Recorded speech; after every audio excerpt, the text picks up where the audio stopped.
السلام علیکم ورحمۃ اللہ وبرکاتہ۔ بسم اللہ الرحمن الرحیم۔ سامعین و ناظرین، اردو زبان کی دوسری کتاب کے 18 اسباق آپ کے سامنے پیش کیے جا چکے ہیں۔ آج کا ہمارا یہ ویڈیو اسی کتاب کا سبق نمبر 19 ہے، تو آئیے شروع کرتے ہیں۔ بسم اللہ الرحمن الرحیم۔ کلہاری اور درخت۔ کلہاری اور درخت۔ ایک برئی یعنی کارپینٹر، یہ کھڑکیاں دروازے وغیرہ جو بناتا ہے لکڑی کی کھڑکیاں دروازے وغیرہ، اس کو کہا جاتا ہے برئی، جس کو انگلش کے اندر کارپینٹر بولتے ہیں۔ ایک برئی کسی بن میں گیا، بن یعنی جنگل، جہاں اونچے اونچے سایہ دار یعنی سائے والے، یہ سایہ اور دار ان دو سے مل کر بنائے، جیسے مالدار مال رکھنے والا، دیندار دین والا، دنیا دار دنیا والا، شاندار شان رکھنے والا شان والا۔ تو اس طرح یہ سایہ دار یہ دو چیزوں سے مل کر بنائے، اس کو کہا جاتا ہے لاحقہ۔ جو بعد میں لگتا ہے، جو اصل لفظ ہے اس اصل لفظ کے بعد لگے، اس کو کہا جاتا ہے لاحقہ۔ تو یہ لاحقہ ہے۔ جہاں اونچے اونچے سایہ دار درخت اپنی مضبوط شاخیں پھیلائے اور سبز پتوں کی چھڑیاں لگائے بے کھٹکے بن کی ہوائیں کھا رہے تھے۔ بے کھٹکے یعنی بلا جھجک کے، بلا خوف و خطر کے۔ اور چھری پتلی لکڑی کو کہا جاتا ہے، یا درخت کی شاخ اور ٹہنی کو بھی کہا جاتا ہے۔ برئی نے بہت منت کا معنی خوشامد کرنا، للو پتو کرنا۔ برئی نے بہت منت سے درخواست کی، اے ہرے بھرے درختوں، تمہارا بڑا احسان مانوں گا جو مجھ کو اتنی ایک لکڑی کاٹ لینے دو کہ میری کلہاری کے دستے کو کافی ہو۔ کلہاری جہاں سے ہم کاٹتے ہیں، جس جگہ سے پکڑتے ہیں، اس کو کہا جاتا ہے دستہ۔ تو کلہاری جہاں سے ہم پکڑتے ہیں وہ دستہ ہے۔ میری کلہاری کے دستے کو کافی ہو۔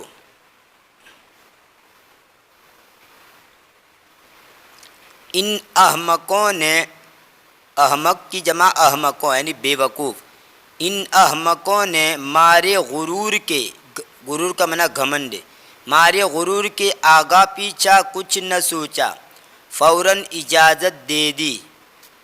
برئی نے اس بات کو غنیمت جانا۔ غنیمت کا معنی ہوتا ہے قابل قدر اور عمدہ، اور ایک غنیمت کا مطلب ہوتا ہے لڑائی کے موقع کے اوپر جو مال حاصل ہوتا ہے، اس مال کو کہا جاتا ہے غنیمت۔ برئی نے اس بات کو غنیمت جانا، یعنی غنیمت جاننا مطلب یہاں پر کوئی موقع ملتا ہو تو اس موقع سے فائدہ اٹھا لینا چاہیے، اس کو کہا جاتا ہے غنیمت جانا۔ اور ایک چھوٹی سی شاخ تراش کر یعنی کاٹ کر دستہ تیار کر لیا۔ جب کلہاری میں دستہ پر گیا پھر تو اس نے یہ غضب ڈھایا۔ غضب ڈھانا کا مطلب ہوتا ہے ظلم و ستم کرنا، تباہی مچانا۔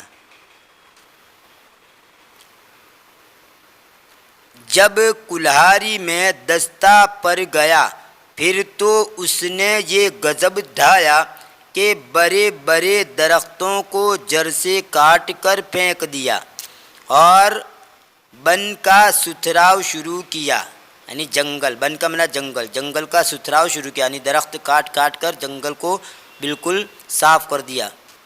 اس مصیبت کے خوف سے سارے بن میں کھلبلی مچ گئی۔ کھلبلی کا معنی افراتفری، ہلچل، بھاگ دوڑ۔ تو کھلبلی مچنا کا معنی افراتفری ہونا، ہلچل مچ جانا۔ اس مصیبت کے خوف سے سارے بن میں کھلبلی مچ گئی۔ تمام درخت افسوس کر کے کہنے لگے کہ اب کوئی علاج ممکن نہیں، ہم کو اپنے کرتوت کی سزا بھگتنی چاہیے۔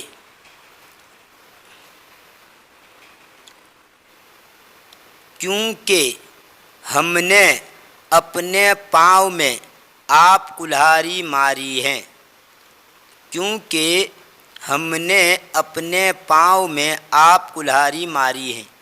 قطع پیش آئے جو مصیبت، پڑتی ہے سو بھگتنی، ہوتی ہے یوں تسلی، مرضی یہی تھی رب کی۔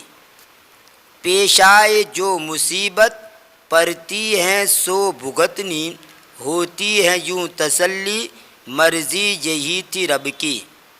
پر اپنے کوتکوں سے آتی ہے جو مصیبت، پر اپنے کوتکوں سے آتی ہے جو مصیبت، ہوتی ہے ساتھ اس کے شرمندگی غضب کی، ہوتی ہے ساتھ اس کے شرمندگی غضب کی۔ کوتک کا معنی برا کام، برے کرتوت، اس کو کوتک کہا جاتا ہے، اس کی جمع ہے کوتکوں۔ اور تسلی کا معنی دھارس بندھن، غم ہلکا کرنا۔ تسلی کا معنی غم ہلکا کرنا۔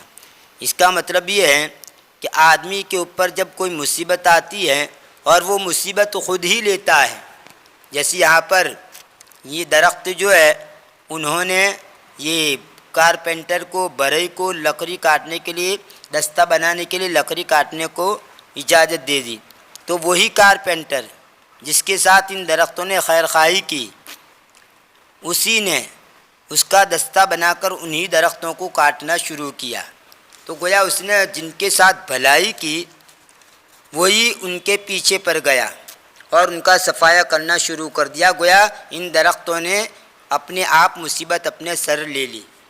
اسی سے یہاں سے ہی مثل بن گئی کہ جو آدمی خود مصیبت مول لے اور اپنے کرتوت سے اس کے اوپر جو مصیبت آئے، اس موقع کے اوپر یہ محاورہ بولا جاتا ہے کہ اپنے پاؤں میں آپ کلہاڑی ماری۔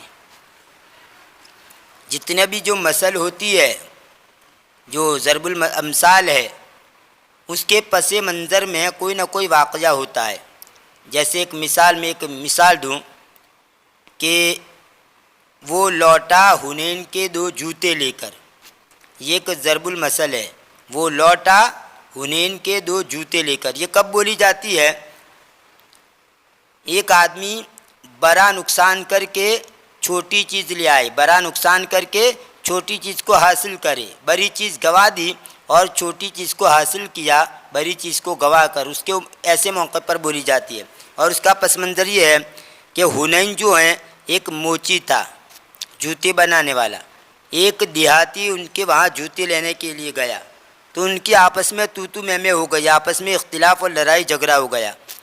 تو یہ جو موچی تھا حنین، اس نے دل کے اندر دشمنی چھپا لی کہ کسی نہ کسی طریقے سے میں اس دیہاتی سے بدلہ لوں گا۔ چنانچہ ایک مرتبہ یہ دیہاتی جنگل کے اندر اپنے اونٹ پر سوار ہو کر جا رہا تھا، تو اس نے یہ کیا حنین نے کہ اس کے جو 2 جوتے تھے اس میں سے ایک جوتا اس کے راستے میں رکھ دیا، جہاں سے یہ دیہاتی جاتا تھا ایک جوتا اس کے راستے میں رکھ دیا، اور دوسرا جوتا آگے چل کر کچھ فاصلے کے اوپر دوسرا جوتا رکھ دیا اور ایک جگہ پر وہ چھپ گیا۔ جیسے ہی دیہاتی گزرا پہلے جوتے کے پاس سے، تو اس نے کہا یہ تو حنین کے جوتے جیسا لگتا ہے، اگر دوسرا ہوتا تو میں ان دونوں کو لے لیتا، اگر دوسرا جوتا ہوتا تو میں دونوں کو لے لیتا، ایک کو لے کر میں کیا کروں گا۔ چنانچہ اس نے وہ جوتا وہیں پہ چھوڑ دیا اور آگے چلا گیا۔ اب جیسے ہی آگے جا رہا ہے وہاں پر اس نے دوسرا جوتا رکھا تھا اور ایک جگہ پر چھپ گیا تھا، تو اس نے دوسرا جوتا دیکھا تو اس نے وہ دوسرا جوتا اٹھا لیا اور اٹھا کر پہلے جوتے کو پیچھے لینے کے لیے گیا، اور سواری پر سے اتر کر چل کر گیا، کیونکہ کچھ ہی فاصلے کے اوپر تھا، دور نہیں تھا، اس لیے سواری پر سے اتر کر سواری کو وہاں ہی چھوڑا اور دوسرا جوتا لینے کے لیے گیا۔ پہلا جو جوتا تھا وہ لینے کے لیے گیا۔ جیسے ہی وہ گیا، یہ حنین جو چھپا ہوا تھا کسی جگہ وہاں سے نکلا اور اونٹ کے اوپر سوار ہو کر ساز و سامان سمیت اونٹ کو ہنکا لے گیا اور چلتا بنا۔ جب یہ اپنے گھر لوٹا، یہ دیہاتی واپس جب وہ آیا دونوں جوتے لے کر، تو دیکھا تو ان کی سواری ندارت، سواری نہیں تھی، سواری مع ساز و سامان کے غائب تھی۔ جب وہ اپنے گھر لوٹا، اپنے گاؤں میں لوٹا، تو وہاں لوگوں نے پوچھا کیا لے کر آئے؟ تو اس نے کہا حنین کے 2 جوتے، حنین کے 2 جوتے لے کر آیا۔ مطلب یہ ہے کہ جو اونٹ تھا اور اس کے اوپر جو ساز و سامان تھا وہ اس کو میں نے گنوا دیا، اس کے بدلے میں مجھے 2 جوتے ملے، یعنی 2 جوتے جو معمولی قیمت کے، ان کو حاصل کرنے کے لیے میں بڑی سواری کو مع ساز و سامان کے گنوا بیٹھا۔ تو اسی سے یہ مثل بن گئی کہ جو آدمی بڑی چیز کو گنوا دے اور اس کے بدلے میں چھوٹی چیز حاصل کرے، معمولی چیز حاصل کرے، تو اس موقع کے اوپر کہا جاتا ہے رجع بخفی حنین۔ عربی کے اندر اس کو کہتے ہیں رجع بخفی حنین، یعنی حنین کے 2 موزے لے کر لوٹا۔ تو یہ اسی واقعے کے اس مثل کا پس منظر یہی واقعہ ہے۔ تو اسی طرح یہاں پر بھی یہ جو اپنے پاؤں میں آپ کلہاڑی ماری ہے، یہ اس کا پس منظر ہے۔ یہ تھا اردو زبان کی دوسری کتاب کا سبق نمبر 19۔ انشاءاللہ آنے والے ویڈیو میں اس کتاب کا سبق نمبر 20 آپ کے سامنے پیش کیا جائے گا۔ تب تک کے لیے انتظار کیجیے، دعا میں یاد رکھیں۔ فی امان اللہ، الی اللقاء۔